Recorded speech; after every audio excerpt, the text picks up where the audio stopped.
ওই দেখুন আজকে আমি গাড়ি সর্বপ্রথম একটা ডেলিভারি দিলাম। 2 নম্বরে মাত হয়েছে ডেলিভারি নিয়ে গাড়ি নিয়ে কিছু গাড়ি সম্পর্কে কিছু কথা কইমু। গাড়ি সম্পর্কে কিছু কথা কওয়ার মতলব হইল যে এই গাড়ির আপনার ব্রেক আছে, মানে ব্রেক আর এসকেলেটার, আর দ্বিতীয় কিছু নাই, সিরিফ ব্রেক আর এসকেলেটার। অটোমেটিক গাড়ি চালাইবার খুব সোজা তার, মানে ও আপনি আরে ভাইবা ব্যাক গিয়ার এনে নিউট্রেল আর এমে দিয়ে দৌড়ানি, খালি দৌড়াইতায়, কোনো অসুবিধা নাই। 2 নম্বর মাত হয়েছে গাড়ি নিয়ে কোনো একটা ভিডিও বানাইতাম কইছিলাম। ইতাত গাড়ি চালাইতে প্রথমে তুমি সিট বেল্ট লাগাইবা, সিট বেল্ট না লাগাইলে ফাইন আছে। 2 নম্বরে তুমি সিগনাল টিগনাল এটা খুব সুন্দর করে চাইয়া যাইবা।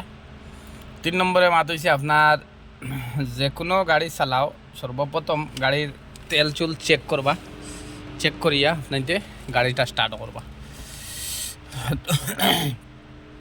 ওই তখন শোরুম থেকে নতুন গাড়ি মানে আমি আনছি, নতুন গাড়ি আনিয়াও নতুন ডিউটি শুরু করছি। তে এটা তো হয়েছে বিষয় হয়েছে ভাই, আইবা যে আইতায় খুব সতর্ক। এটাত মানে এম্বাসির থেকে বহুত দান্দা বান্দা করেন, বেইমানি করেন। এটা বেইমানির থেকে বাঁচিয়া ফেলা জিকার করবা কিতা খাম কিতা বেতন কত, এটা একটা বেতন হয় একটা আনিয়া দেন, বুঝছেন নি? ও তে আর সুন্দরে বুঝি শুনি আইবা।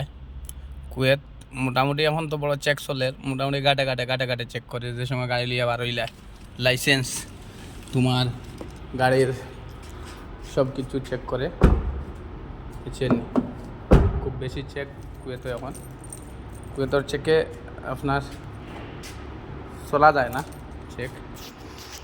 স্কুল ভিডিও গাড়ি নিয়ে বানাইছিলাম, গাড়ি সারায় দেখো, আল্লাহ রাখা। ওকে তে আল্লাহ হাফিজ। ভিডিও বেশ লম্বা করেই লাভ নাই, আমি মাঝে মাঝে ভিডিও দিব আপনার ধরে।